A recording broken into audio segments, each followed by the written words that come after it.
आप सभी को नमस्कार। चलिए हम लोग नेक्स्ट टॉपिक में चलते हैं, elevation of boiling point. Colligative property का दूसरा पॉइंट हम लोग पढ़ रहे हैं, एलिवेशन ऑफ बॉइलिंग पॉइंट। इसको थोड़ा सा एक्सप्लेन करने के लिए हमने कुछ पॉइंट को राइट डाउन किया हुआ है, फिर आगे आपको एक्सप्लेन किया जाएगा। इसमें लिखा हुआ है कि व्हेन ए लिक्विड सॉल्वेंट, जब किसी लिक्विड सॉल्वेंट को हीट करोगे, यानी कि मैंने एक कोई सॉल्वेंट लिया और उसको मैं हीट कर रहा हूँ। हीट करने से क्या होगा कि इसका वेपर प्रेशर बनेगा, यानी कि क्या होगा कि इट्स टेम्परेचर इंक्रीजेज। चूंकि मैं इसको हीट कर रहा हूँ यानी टेम्परेचर दे रहा हूँ, तो टेम्परेचर में दूंगा तो इसका क्या होगा, टेम्परेचर बढ़ता चला जाएगा and it's vapour pressure increase. और वेपर प्रेशर भी क्या होगी, बढ़ेगी। टेम्परेचर के साथ हम लोग जानते हैं कि वेपर प्रेशर बढ़ती, यानी कि vapour pressure increases with increase in temperature. इसको मैं पहले ही पढ़ा चुका हूँ। अब ऐसा होगा कि when the vapour pressure of solvent, solvent का vapour pressure becomes equal to the atmospheric pressure. एक समय ऐसा आएगा कि जब vapour pressure of solvent atmosphere के प्रेशर के बराबर हो जाएगा, उस समय क्या होगा कि the increase in temperature stops, यानी कि टेम्परेचर नहीं बढ़ेगी and the solvent starts to boil. और सॉल्वेंट क्या होगा कि बॉयल होना चालू हो जाएगा। The temperature at which the vapor pressure of liquid becomes equal to the atmospheric pressure and it start to boil, it is called boiling point। यानी कि किसी भी लिक्विड का वेपर प्रेशर जब एटमॉस्फेयर के वेपर प्रेशर के बराबर हो जाए और वो बॉयल करना स्टार्ट कर दे, तो इसी को हम लोग क्या बोलते हैं, इसका बॉइलिंग पॉइंट, कि कितना टेम्परेचर पे इन्होंने बॉयल किया। अब हम लोग लिख रहे हैं यहाँ पे वेपर प्रेशर। यहाँ पे हम लोग मान रहे हैं कि ये जो लाइन हम लोग ले रहे हैं, दिस लाइन इज,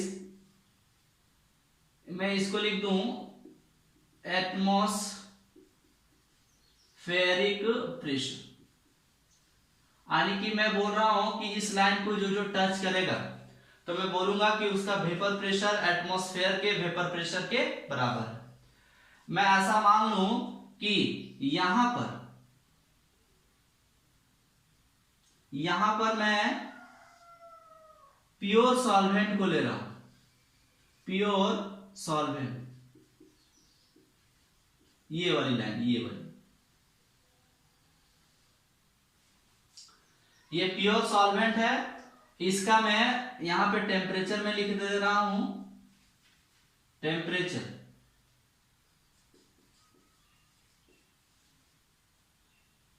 इधर इंक्रीज कर रही है।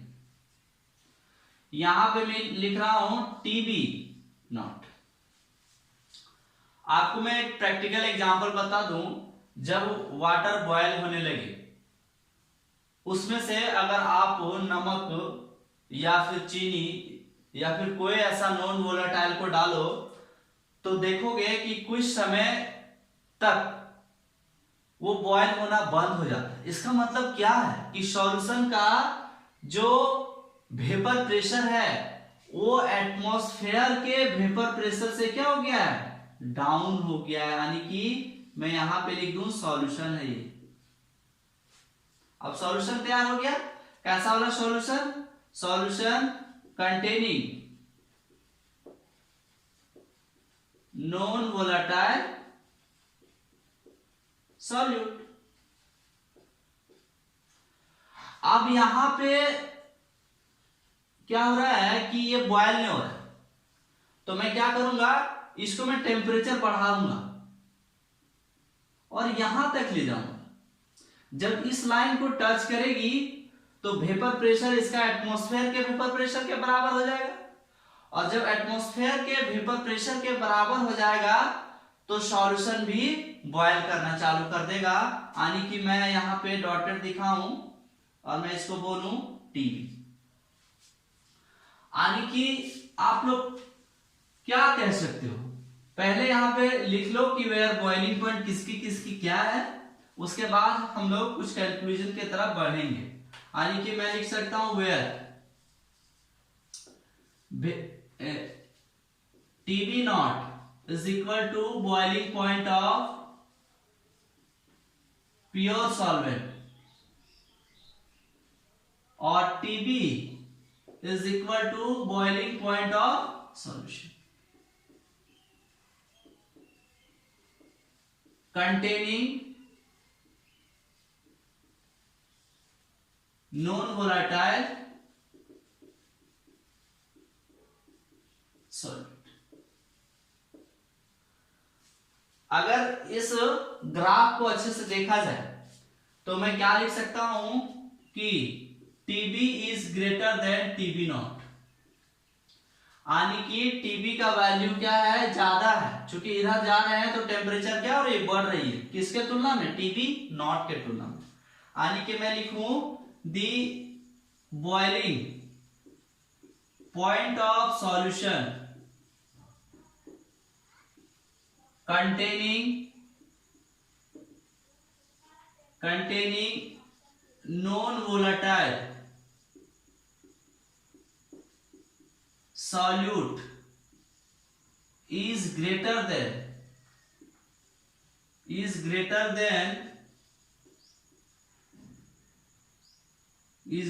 than the boiling point of pure solvent।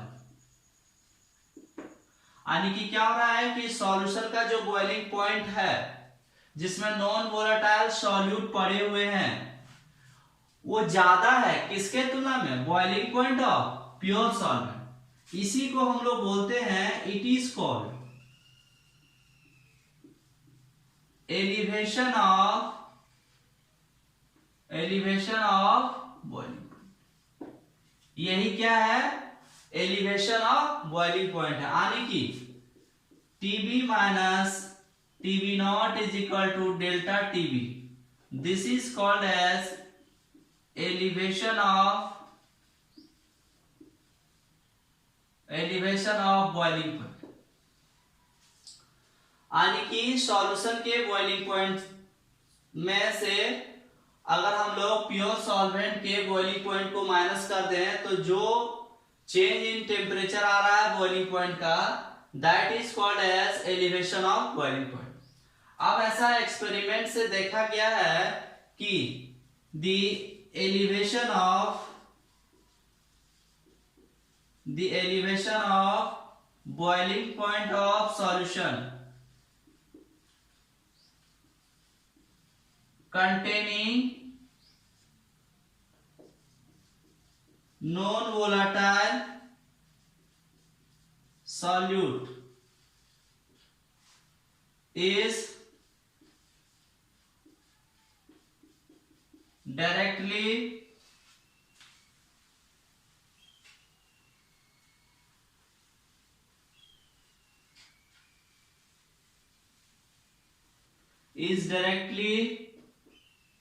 proportional to the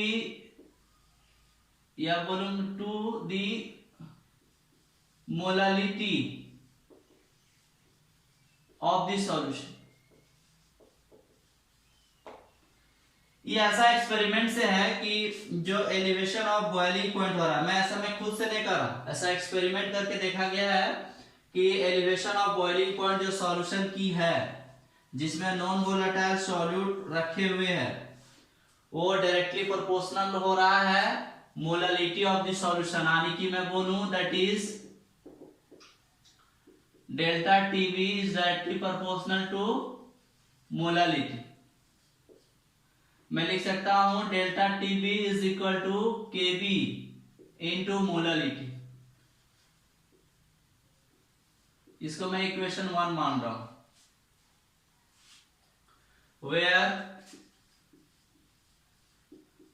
KB is equal to boiling point elevation constant, या फिर मैं इसी को लिख सकता हूं मोलल एलिवेशन कांस्टेंट। इसी को मैं लिख सकता हूं इबुलियोस्कोपिक कांस्टेंट। तो इसके तीन नाम हैं, तो तीनों को मैंने लिख दिया। ज्यादातर आपसे जो क्वेश्चन पूछता है वो मोलर एलिवेशन कांस्टेंट ऐसा पूछता है लैंग्वेज में। अब हम लोग क्या जानते हैं, वी नो दैट हम लोग जानते हैं कि molarity is equal to WB/MB into 1000 gram पर kg divided by WA in gram. ये हम लोग जानते हैं, दिस इज इक्वेशन 2। अब हम लोग क्या कर सकते हैं, इक्वेशन 1 एंड 2 से क्या लिख सकते हो, फ्रॉम इक्वेशंस 1 एंड 2 1 2 से क्या लिख सकते हैं, delta TB is equal to KB into WB/MB into 1000 gram पर kg divided by WA in किसमें, ग्राम। तो आप चाहो तो इस फॉर्मूले का भी यूज करके बना सकते हो और इस फॉर्मूले का भी यूज करके बना सकते हो। अब हम लोग कुछ चीज लिख दे रहे हैं कि वेयर क्या क्या है। वैसे चीजों को आप पहले से बेहतर जानते हो, लेकिन आपका भूल जाना आपकी सबसे बड़ी कमजोरी है। इसलिए मैं क्या कर रहा हूं, अगेन फिर से मैं लिखने का कोशिश कर रहा हूं, यानी लिख दे रहा हूं। मैं लिख रहा हूं where WB is equal to mass of solute, किस में रहेगा, ग्राम में। MB is equal to molar mass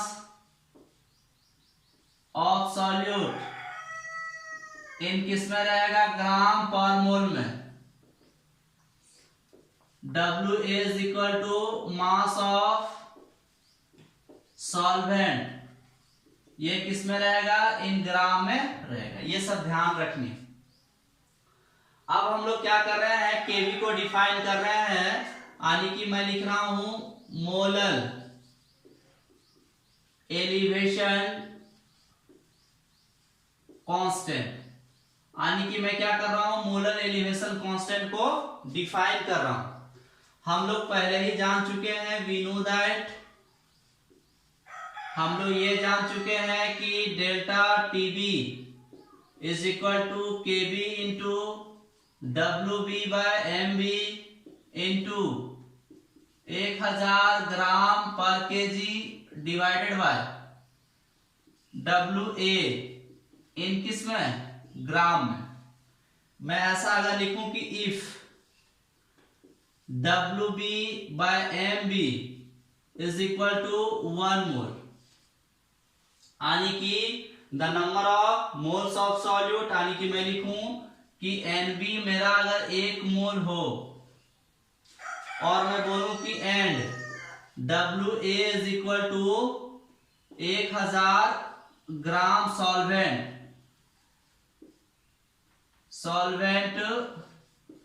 that is 1 kg solvent, यानी कि मैं कह सकता हूं कि that is molality is equal to 1m। अगर ये 1 हो रहा है, इसको अगर 1000 बैठाएंगे तो कट जाएगा, ये भी अगर 1 होगा, यानी कि मैं बोलूं कि मोलालिटी बराबर 1 है। अगर मैं यहां पे मोलालिटी अगर 1 बैठा दूं तो क्या हो जाएगा, delta TB is equal to KB। तो मैं यहां से डिफाइन क्या कर सकता हूं कि the increase in boiling point of A solution containing non volatile solute is called molar elevation constant. मैं यहां पे डिफाइन कर रहा हूं,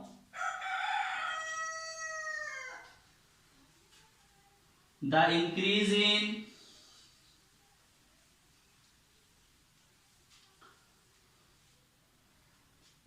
the increase in boiling point of solution of solution when 1 mole solute is dissolved in 1 kg water, या फिर मैं ऐसा बोलूं कि 1 kg वाटर ना बोल करके सॉल्वेंट। मैं क्या कह रहा हूं कि the increase in boiling point of solution when 1 mole solute is dissolve in, मैं क्या बोल रहा हूं कि 1 kg सॉल्वेंट इज कॉल्ड, इसी को मैं बोल रहा हूं is called molar elevation constant.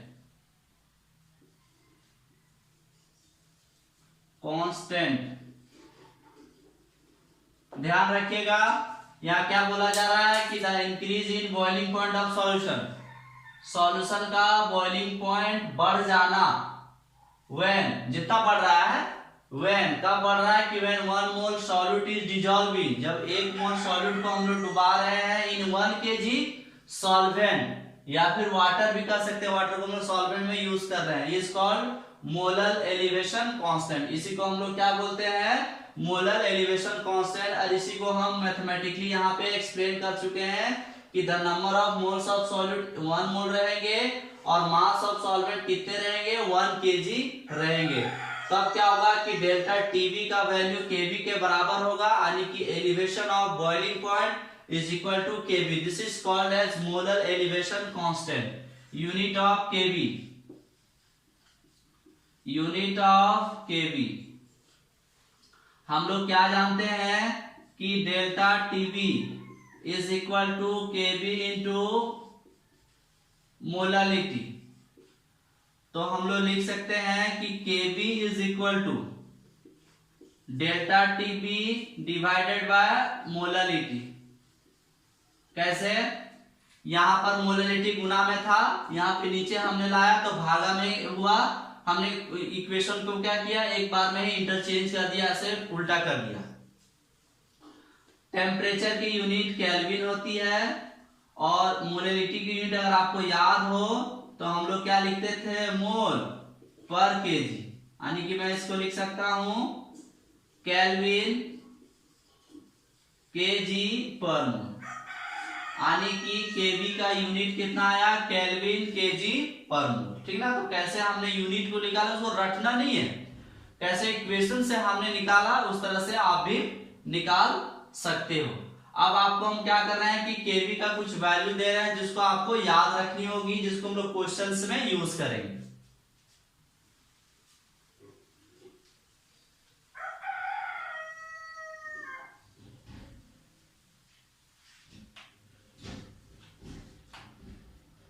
Some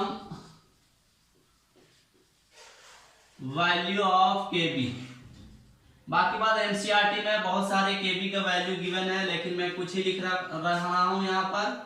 for water KV is equal to 0.52 kelvin kg पर mole. For benzene KV is equal to 2.52 kelvin kg पर मोल। यहां पर हम आपको डाटा लिखा दे रहे हैं, लेकिन क्वेश्चंस में अगर आपको वाटर के लिए केवी का वैल्यू अगर गिवन हो 0.54 तो मैं 54 ही यूज करूंगा, 52 यूज नहीं करूंगा। क्वेश्चन में जितना गिवन होगा उतने ही यूज करेंगे। जब क्वेश्चन में कोई चीज का जिक्र नहीं होगा तब हम लोग ये वैल्यू को यूज करेंगे। जैसे फॉर एग्जांपल इसमें भी देख लीजिए, बेंजीन के लिए हमने लिख रखा है 2.52 केल्विन केजी पर मोल। अगर वहां पे क्वेश्चंस में आपको गिवन मिले कि 2.50 है तो मैं 50 ही यूज करूंगा, 2.50 ही मैं यूज करूंगा। ऐसा नहीं कि हम इसको याद करके रखे हुए हैं तो इसी को वैल्यू को यूज करें, तो वहां पे आंसर क्या होगी, गलत हो जाएगी। अब हम लोग क्या कर रहे हैं, क्वेश्चंस देख रहे हैं। क्वेश्चन ये है कि calculate the boiling point of 1 m aqueous solution of urea at 1 atm pressure. यहां पर क्या है, आपसे पूछ रहा है कि आप हमें बॉइलिंग पॉइंट बता दो। Calculate the boiling point of 1 m aqueous solution. Solution का बॉइलिंग पॉइंट आप हमें कैलकुलेट कर दो, कितना प्रेशर पे, 1 atm pressure.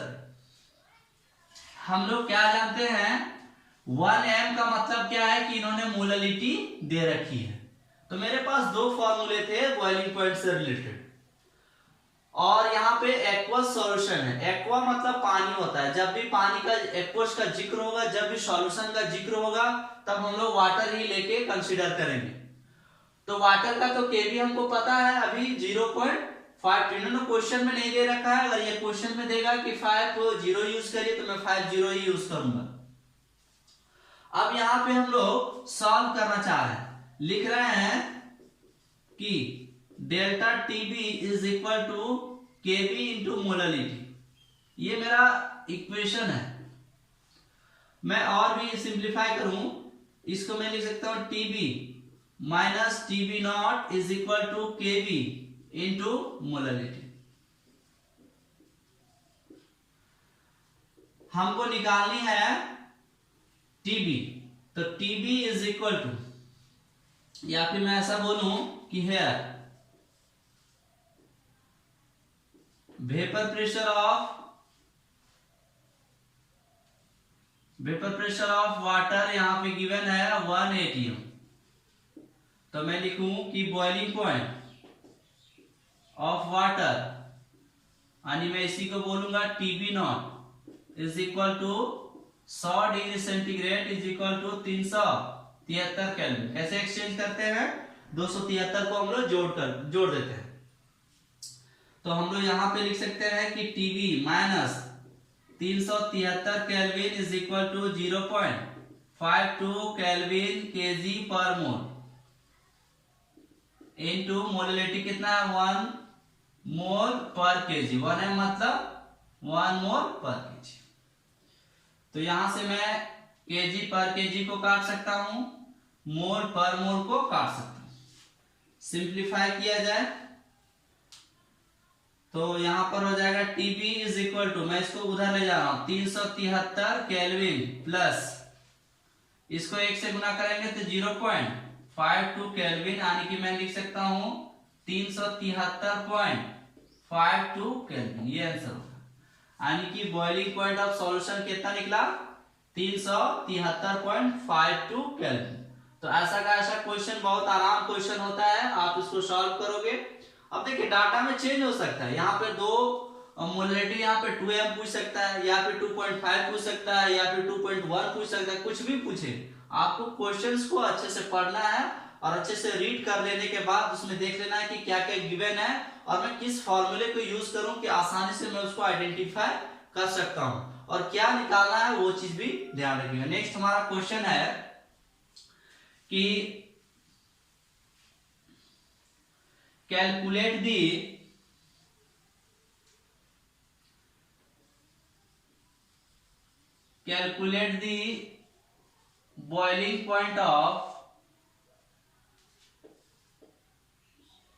boiling point of solution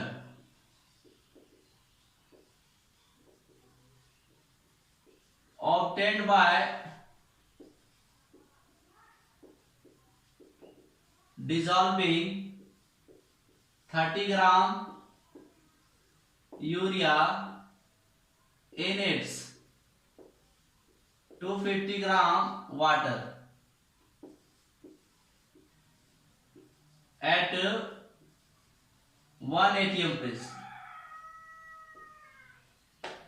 जब भी 1 atm प्रेशर आएगा ना तो, और वाटर की बात होगी ना, तो मैं टीबी नॉट का वैल्यू 373 केल्विन यूज करूंगा। ये ध्यान रखिएगा। यहां भी जब भी यहाँ पर 1 atm प्रेशर आया था और एक्वस सॉल्यूशन से मतलब ये था कि वाटर है, तो वाटर के लिए चूंकि इसका बॉइलिंग पॉइंट कितना होता है 1 atm पे, तो 100 डिग्री सेंटीग्रेड, 100 डिग्री सेंटीग्रेड मतलब 373 केल्विन। तो जब भी एक एटीएम प्रेशर आए और वाटर का बात हो तो ध्यान रखिएगा कितना बॉइलिंग पॉइंट यूज करिएगा, 373। अब यहाँ पे हम लोग सॉल्व कर रहे हैं, तो यहां पर मैं इस वाले फॉर्मूले को यूज ना करूं। क्यों ना यूज करूं? क्योंकि यहां मास के कंसेप्ट में गिवन है। तो मास के कंसेप्ट में मेरा एक नेक्स्ट फॉर्मूला था जिसको मोलरिटी को मैंने थोड़ा सा एक्सपेंड किया था। मैं पहले सॉल्वेंट और सॉल्यूट को पहचान लूं। बोलता है कि यूरिया है प्लस वाटर है, और यहां से मेरा सॉल्यूशन तैयार हुआ। यूरिया है 30 ग्राम, वाटर है 250 ग्राम। ज्यादा अमाउंट में वाटर है तो ये सॉल्वेंट है, यूरिया कम अमाउंट में है तो ये सॉल्यूट है। मैं यूज करूं कि TB is equal to KB into WB by MB into 1000 gram पर kg divided by WA in किस में, ग्राम। मैं इसको लिख सकता हूं TB minus TB naught is equal to, water के लिए मैं KB कितना यूज करूं, 0.52 केल्विन। अच्छा चलिए मैं यहाँ पे ऐसा मैं लिख दूं कि हम लोग ऐसा यूज करें कि KB का वैल्यू हम लोग यूज करेंगे 0.54 केल्विन केजी पर। यानी क्वेश्चन में अगर इतना गिवन है तो मैं इतना ही यूज करूंगा, अपना मन से अभी मैं यूज नहीं करूंगा। जब क्वेश्चन बोल दे रहा है तो मैं क्वेश्चन के अनुसार ही यूज करूंगा। जब क्वेश्चन में गिवन ना होती तो मैं यूज करता जो उनको डाटा हम पहले ही यहाँ पे लिखाए थे। यहाँ पे बोल रहा है कि 0.54 है तो मैं 0.54 यूज कर रहा हूं। WB 30 ग्राम है, इसका MB होता है 60 ग्राम पर मोल इंटू 1000 ग्राम पर केजी डिवाइडेड बाय WA कितना है 250 ग्राम। तो यहां से हम लोग क्या कर सकते हैं, कुछ चीजों को काट सकते हैं कि केजी पर केजी, ठीक। यहां पर मोल ग्राम ग्राम, ये भी ग्राम ग्राम कट जाएगा, ये 1/2, ये 4 और ये मैं इसको 2 बार में काट सकता हूं। यानी कि यहां पे आइए अब लेफ्ट में देखते हैं, यानी कि मैं यूज करूं कि TB माइनस 373, अब मैं डायरेक्ट लिख रहा हूं केल्विन इज इक्वल टू, इसको 2 से गुना कर दीजिए, कितने हो जाएंगे 8 10, 2 अंक के बाद दशमलव है, इतने केल्विन हो जाएंगे। तो मैं बोलूंगा कि TB is equal to 373 kelvin plus 1.08 kelvin, यानी कि मैं लिखूं 374.08 केल्विन। एक और क्वेश्चन है कि an aqueous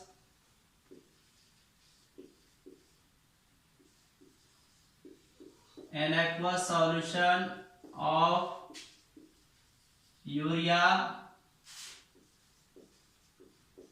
boils at 100.26 degree centigrade at 1 atm pressure.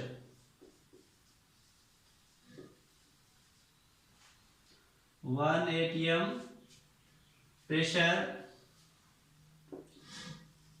calculate the mass of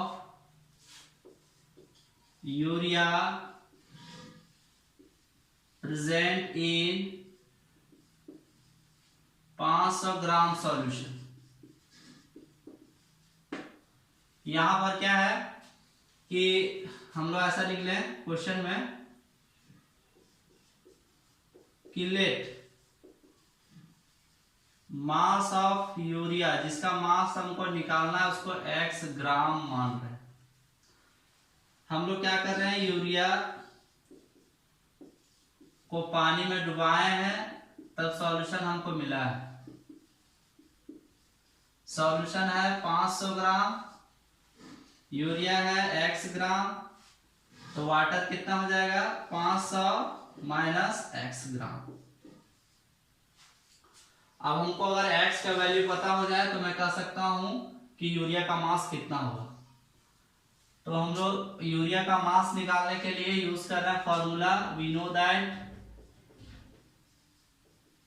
एक फॉर्मूला को हम लोग यूज कर रहे हैं, TB is equal to KB into WB/MB into 1000 gram पर केजी डिवाइडेड बाय WA, ये है इन ग्राम में। मैं TB को एक्सपेंड करूं, TB डेल्टा TB को TB minus TB naught, KB का वैल्यू बैठाऊं 0.52 केल्विन केजी पर mole into TB minus TB naught is equal to 0.52 kelvin kg पर मोल इंटू WB निकालना है X, यूरिया का होता है 60 ग्राम पर मोल इंटू 1000 ग्राम पर kg divided bye 500 minus X। Mass of water कितना है, सॉल्वेंट कितना, 500 माइनस X। यहां से मैं केजी पर केजी काट दूं, ग्राम ग्राम काट दूं, पर मोल काट दूं, एक जीरो को मैं काट दूं, 2 से मैं इसको काटूंगा तो 0.26 और ये 3, इसका वैल्यू बैठाइए। ये सॉल्यूशन का बॉइलिंग पॉइंट है, कितना बॉइलिंग पॉइंट है, 100.26 डिग्री सेंटीग्रेड। इसको केल्विन में चेंज करिएगा तो 273 जोड़िएगा, यानी कि 373.26 kelvin minus 373 kelvin is equal to 373 kelvin. क्यों? क्योंकि सॉल्वेंट यहाँ वाटर है और उसका वेपर प्रेशर इन्होंने दे रखा है 1 atm प्रेशर। 1 atm प्रेशर पे इसका जो बॉइलिंग पॉइंट होता है 100 डिग्री सेंटीग्रेड होता है। 100 डिग्री सेंटीग्रेड मतलब 373 केल्विन। यहाँ पे कितना है 0.26 केल्विन, 0.26 केल्विन इंटू ऊपर में 100x, नीचे 3, 500 माइनस x। यहां से निकालिए 0.26 kelvin is equal to 0.26 kelvin into 100x, यहां पे नीचे इसको सिंप्लीफाई करिए 1500 माइनस 3x, ये गुना में है तो इधर भागा लाइए 0.26 kelvin divided by 0.26 kelvin is equal to 100x divided by 1500 minus 3x। इसको मैं एक बार में काट सकता हूं।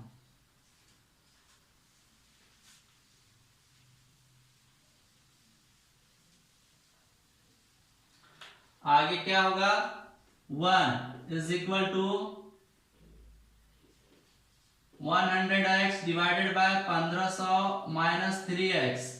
मैं 1 डिवाइडेड बाय 1 लिख सकता हूं, कोई दिक्कत नहीं है। मैं क्रॉस गुना करूं तो 100x is equal to 1500 minus 3x। तो मैं इस 3x को इधर ले आऊं तो 100x माइनस सॉरी प्लस होगा, माइनस है तो plus, 3x is equal to 1500, 103x is equal to 1500, इसलिए x is equal to 1500 minus divided by 103, इसलिए x is equal to 1500 divided by 103। इसको सिंप्लीफाई करिएगा तो 14.56, यानी कि मैं बोलूं mass of urea is equal to 14.56 gram. Next आपको मैं कुछ क्वेश्चंस दे रहा हूं जिसको आप बना के देखोगे। होमवर्क का क्वेश्चन है, calculate the boiling point of 3m aqueous solution of glucose at 1 atm pressure। यहां पर इन्होंने मोलरिटी दे रखी है, तो इस फॉर्मूले का यूज करके आप बना लोगे TB is equal to KB into molarity. Molarity का वैल्यू 3 बैठा देना है, KB का वैल्यू कितना हम लोग यूज करेंगे 0.52 यूज करेंगे। ठीक, इसको फिर हम लोग तोड़ेंगे किसमें, TB माइनस TB नॉट, और TB नॉट का वैल्यू हम लोग जानते हैं 1 atm में कितना 373, फिर उधर ले जाएंगे प्लस हो जाएगा। इसका जो आंसर है, इसका आंसर कितनी है 374.56 केल्विन। ठीक, नेक्स्ट है calculate the boiling point of solution. Solution का बॉइलिंग पॉइंट निकालना है, जो मिला है हमको obtained by dissolving 18 gram glucose और 200 ग्राम वाटर पे एट 1 atm प्रेशर पे। कौन फॉर्मूला यूज करोगे, delta TB is equal to KB into WB by MB 1000 gram पर केजी डिवाइडेड बाय WA। ठीक, यहां से KB का वैल्यू बैठा दीजिएगा, क्योंकि एक्वस सॉल्यूशन है या फिर सॉल्यूशन है तो हम लोग किसको यूज करेंगे, वाटर का वैल्यू KB का। तो KB के लिए वाटर का वैल्यू, KB फॉर वाटर के लिए कितनी है 0.52 है, इसको बैठाएंगे। अब ये बोल रहा है कि 18 ग्राम ग्लूकोज को डाला है, तो ये WB है, इसका मोलर मास हम लोग 180 यूज कर लेंगे। ठीक, और वाटर यहाँ सॉल्वेंट का मास इन्होंने 200 ग्राम दे रखा है, तो इसको सिंप्लीफाई करिएगा। सिंप्लीफाई कर लेने के बाद 373.26 केल्विन आएगा। नेक्स्ट हमारा क्वेश्चन है कि an aqueous solution of glucose का एक्वस सॉल्यूशन है, वो बॉयल कर रहा है 100.26 डिग्री सेंटीग्रेड पे बॉयल कर रहा है, जिसका प्रेशर है 1 atm प्रेशर, यानी एक्वस सॉल्यूशन है, यानी वाटर का प्रेशर इन्होंने 1 atm दे रखा है। तो हम लोग बॉइलिंग पॉइंट उसका कितना ले सकते हैं 100 डिग्री सेंटीग्रेड, यानी कि 100 डिग्री सेंटीग्रेड में लिख सकता हूं TB नॉट, यानी कि 373 में केल्विन ले सकता हूं। बोल रहा है calculate the mass of glucose present in 545 gram solution. तो सॉल्यूशन का इन्होंने मास कितना दे रखा है 545। अगर मैं सॉल्यूट को अगर x मानूं तो सॉल्वेंट कितना हो जाएगा 545 माइनस x हो जाएगा, और यहाँ पर सॉल्यूशन 500 हो जाएगा। ठीक ना, सॉरी 545। ठीक, तो इसको सॉल्व करके निकालिएगा, तो जो ग्लूकोज का मास आएगा वो 45 ग्राम आएगा। अच्छे से इसको सॉल्व कर लीजिएगा। आप सभी को